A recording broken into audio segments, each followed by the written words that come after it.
Sesungguhnya Allah tidak melihat kepada rupa dan hartamu, tetapi Allah melihat kepada hati dan amalanmu. Riwayat Muslim.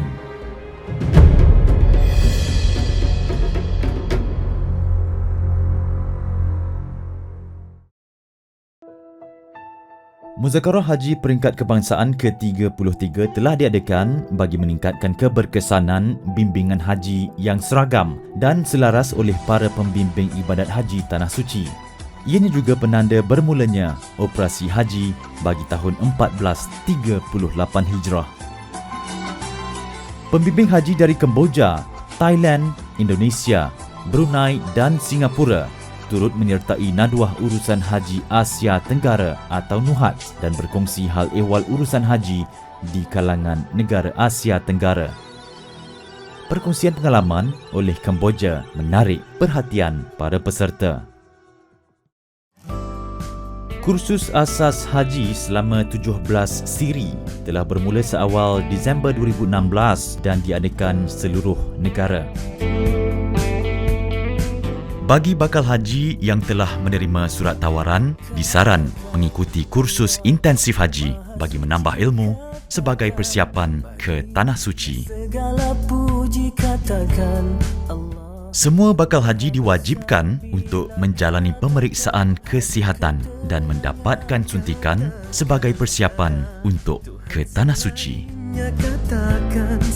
Kursus Perdana Haji diadakan di seluruh negara adalah latihan terakhir sebagai usaha meningkatkan tahap pengetahuan bakal haji berkaitan ibadat haji, terutama dari segi manasik dan praktikal.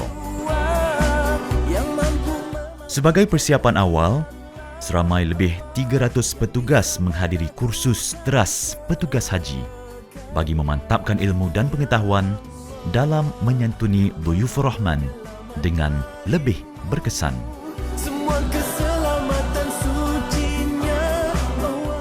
Bertempat di Kamp PLKN A Famosa, seramai lebih 600 petugas menghadiri kursus pengukuhan petugas haji. Selok-belok pengurusan haji diberi penekanan agar para petugas memberi perkhidmatan yang cemerlang berlandaskan piawaian MS-ISO Perkhidmatan Haji.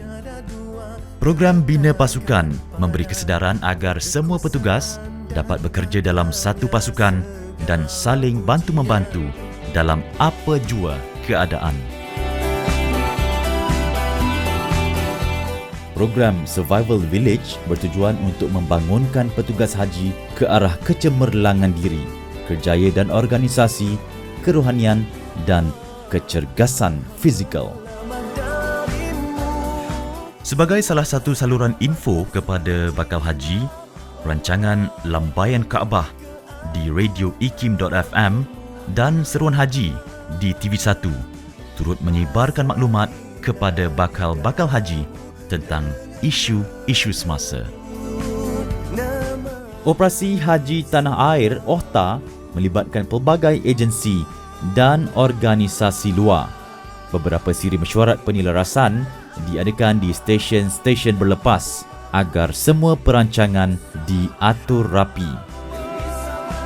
Uji rasa makanan bersama syarikat sajian makanan turut diadakan bagi memastikan mutu makanan dan keselesaan jemaah haji semasa di dalam penerbangan. Suntikan semangat dan amanat daripada pengarah urusan kumpulan dan ketua pegawai eksekutif tabung haji kepada para petugas haji adalah persiapan terakhir sebelum keberangkatan para petugas ke Tanah Suci. Solat hajat dan bacaan Yasin memohon agar semua perancangan berjalan lancar. Para petugas mulai berangkat ke Tanah Suci dengan menggalas tanggungjawab dan amanat yang diberi. Sanak saudara dan keluarga turut hadir dalam majlis ringkas keberangkatan petugas haji.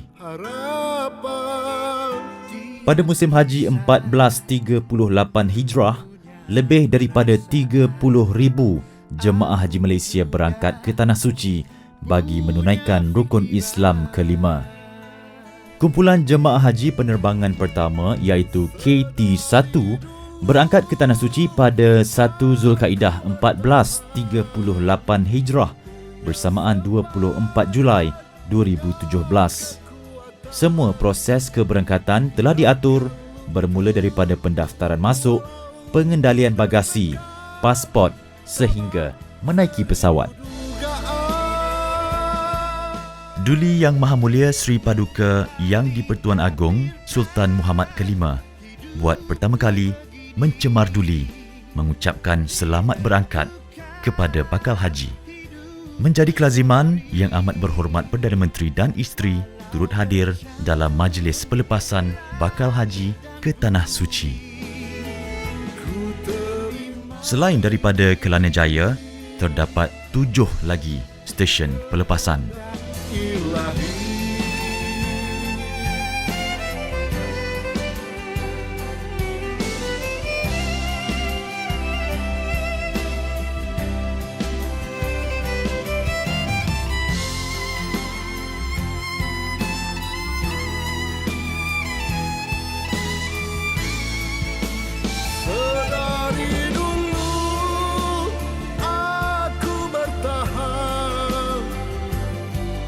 Semangatnya kekuatan.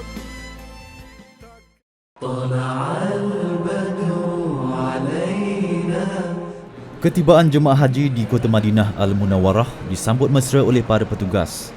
Duta Besar Malaysia dan Muassasah Adilak turut serta dalam sambutan ketibaan para jemaah haji.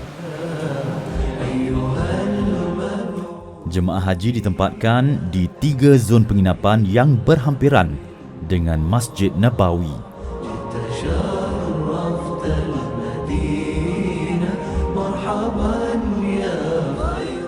Jemaah haji dibawa menziarahi Masjid Nabawi yang merangkumi ziarah makam baginda Rasulullah sallallahu alaihi wasallam, Sayyidina Abu Bakar As-Siddiq dan Sayyidina Umar Al-Khattab.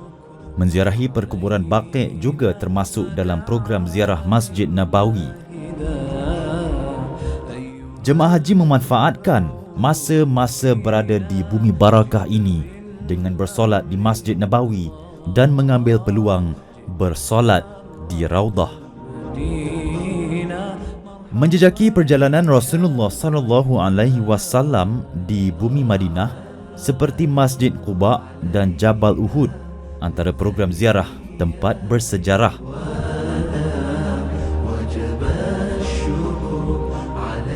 Lawatan ke ladang kurma juga menjadi tarikan kepada para jemaah haji.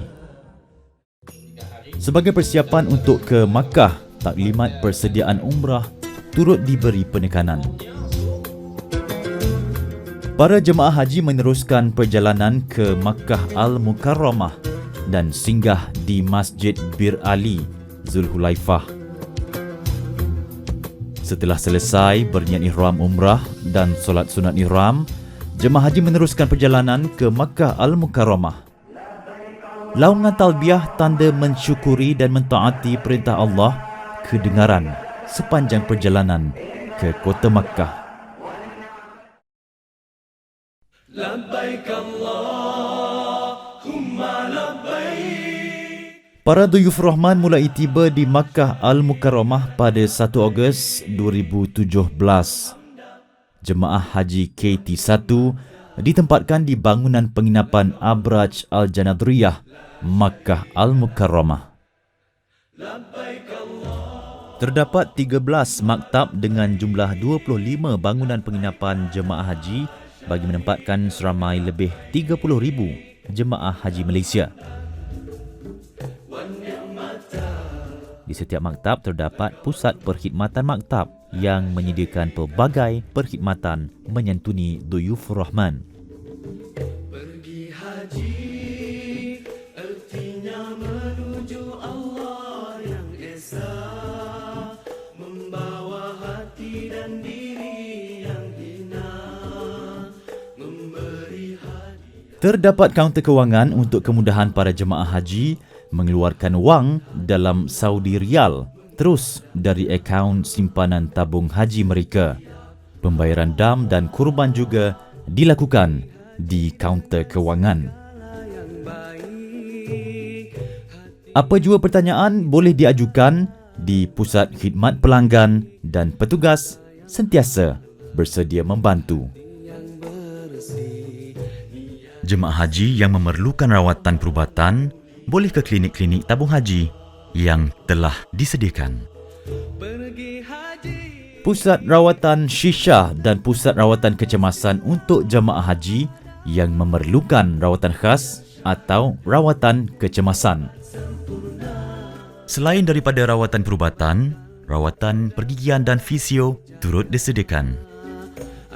Para jemaah haji yang memerlukan ubat-ubatan boleh ke kaunter farmasi dengan hanya perlu membawa buku rekod rawatan. Surau disediakan sekiranya jemaah haji tidak berkesempatan untuk solat di Masjidil Haram. Di sini juga sering diadakan tazkirah, taklimat dan aktiviti pembimbing ibadat haji Tanah Suci. Saluran info haji turut menayangkan maklumat-maklumat sebagai persediaan menghadapi kemuncak haji.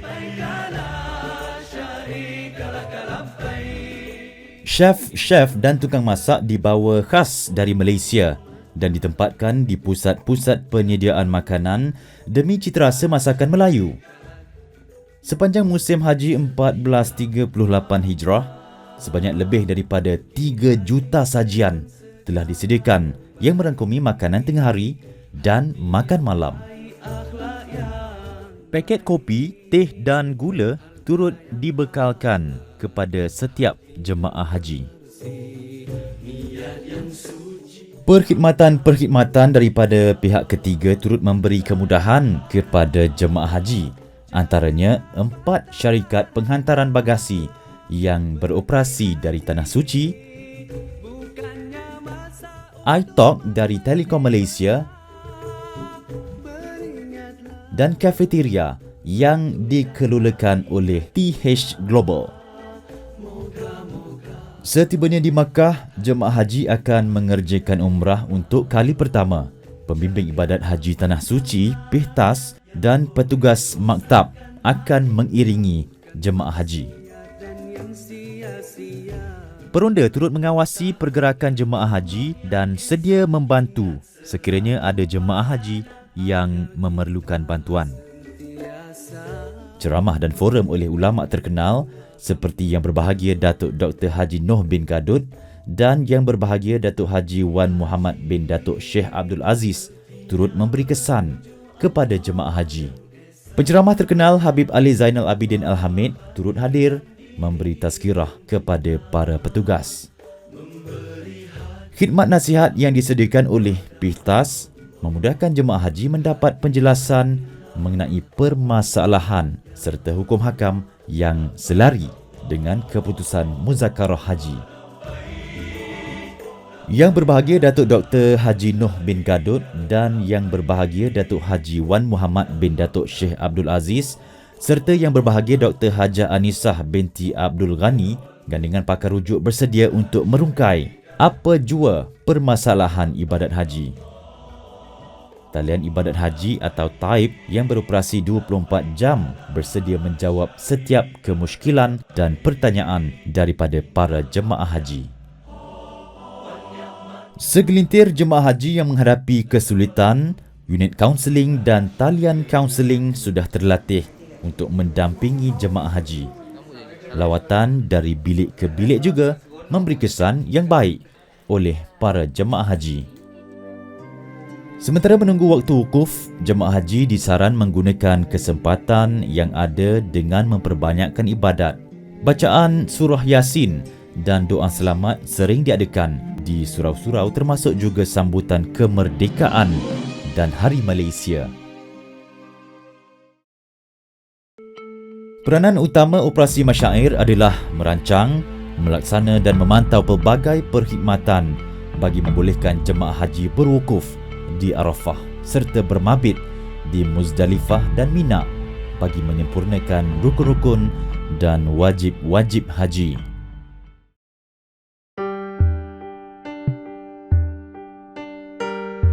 Lapan Zulhijjah bermula operasi Masyair. Para jemaah haji mulai meninggalkan Mekah dan berangkat ke Arafah. Setiba jemaah haji di Arafah, mereka akan ke kemah-kemah yang telah disediakan. Bagi mengisi masa menanti waktu wukuf, jemaah haji bermunajat dan memperbanyakkan solat, doa, zikir, membaca Al-Quran dan lain-lain ibadat sunat. Tabung Haji menyediakan program khas untuk membantu warga emas semasa operasi Masyair. Layanan mesra pada petugas memberi ketenangan kepada jemaah haji warga emas dan membolehkan mereka melaksanakan ibadat haji dengan sempurna. Kemah perubatan turut disediakan bagi memastikan jemaah haji mendapat bantuan khidmat kesihatan di mana dan bila-bila masa sahaja diperlukan. Safari wukuf diteruskan untuk tahun kedua. Seramai 114 pesakit dibawa berwukuf di Arafah dengan menaiki bas-bas khas dan ambulan yang telah diubah suai dalam usaha memastikan semua jemaah haji Malaysia berwukuf. 9 Zulhijjah, Hari Arafah. Saat tergelincir matahari, kedengaran khutbah Arafah. Setelah selesai solat jamak tamam, jemaah haji keluar dari kemah-kemah, menadah tangan, berdoa, memohon keampunan Allah Subhanahu wa Ta'ala. Air mata taubat mengalir ke pipi. Alunan istighfar zikrullah dilafazkan dan bisikan doa tanpa henti. Padang Arafah menjadi saksi pengabdian diri insan kerdil memohon keampunan. Tiada waktu yang dijamin khusus oleh Allah Subhanahu wa Ta'ala keampunannya melainkan pada Hari Arafah. Lihatlah kepada orang-orang yang menziarahi rumahku. Sesungguhnya mereka telah mengunjungiku hingga kusut masai keadaannya dan penuh debu. Riwayat Al-Hakim.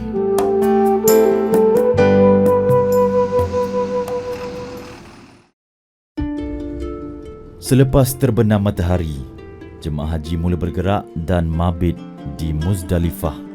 Di sini, jemaah haji berpeluang untuk berehat dan bersiap sedia untuk ibadat seterusnya. Berbekal batu-batu kecil yang dikutip di Muzdalifah, jemaah haji meneruskan perjalanan ke Mina.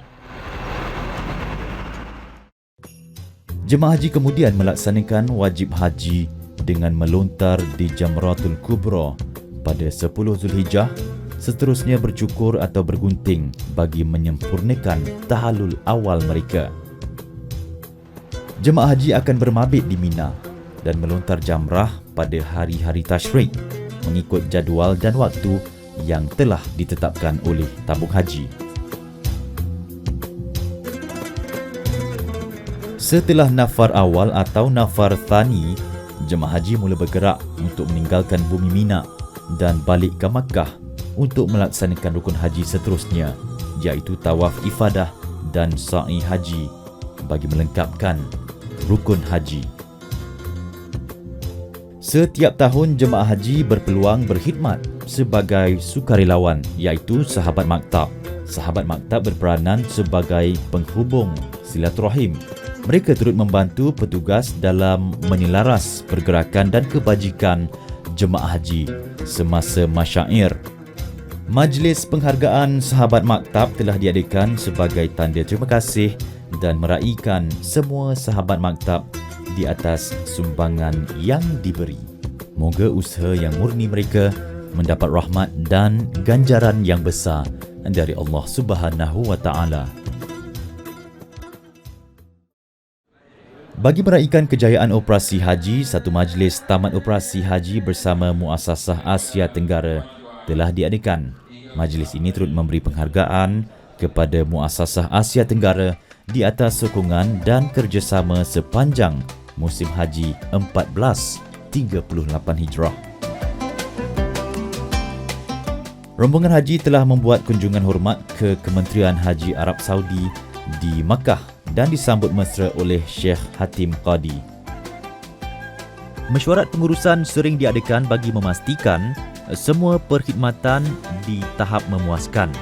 Audit dalaman ISO turut membuat pemantauan agar semua perkhidmatan memenuhi piawaian MS ISO 9001-2015 perkhidmatan haji.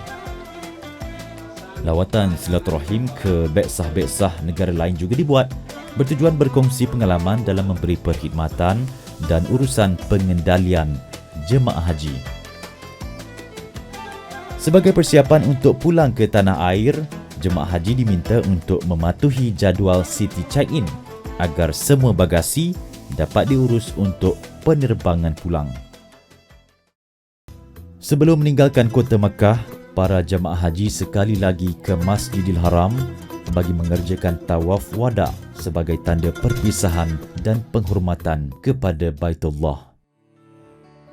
Terminal Haji, lapangan terbang antarabangsa King Abdul Aziz, Jeddah, tempat jemaah haji berlepas balik ke tanah air. Proses penyerahan pasport antara aktiviti dijalankan di lapangan terbang Jeddah. Jemaah haji pulang dengan membawa kenangan manis bersama mereka, kenangan yang akan menggamit kerinduan untuk kembali ke Tanah Suci. Kumpulan KT1 seramai lebih 400 jemaah haji Malaysia selamat tiba di lapangan terbang antarabangsa Kuala Lumpur KLIA pada 8 September 2017. Tangisan kegembiraan dan pelukan kerinduan sanak saudara menyambut kepulangan yang dinanti. Menjadi kelaziman tabung haji melaksanakan tanggungjawab sosialnya dengan menziarahi waris jemaah haji yang meninggal dunia di Tanah Suci. Tabung haji merakamkan ucapan takziah kepada keluarga jemaah haji yang terlibat. Semoga mereka ditempatkan di kalangan para syuhada. Majlis kesyukuran tamat operasi musim haji diadakan pada 28 November 2017. Majlis ini juga diadakan sebagai tanda penghargaan ke atas rombongan para petugas dan rakan-rakan strategik yang telah sama-sama menjayakan operasi musim haji 1438 Hijrah. Setelah lebih sebulan pulang ke tanah air, para jemaah haji dijemput menghadiri majlis Himpunan Persaudaraan Hujaj atau HISAJ. Program pasca haji ini bertujuan mengekal dan mengeratkan lagi silaturahim yang terjalin sepanjang perjalanan mengerjakan haji. Menjadi harapan juga agar perhimpunan ini dapat mengekalkan roh dan falsafah haji berterusan setelah pulang ke tanah air.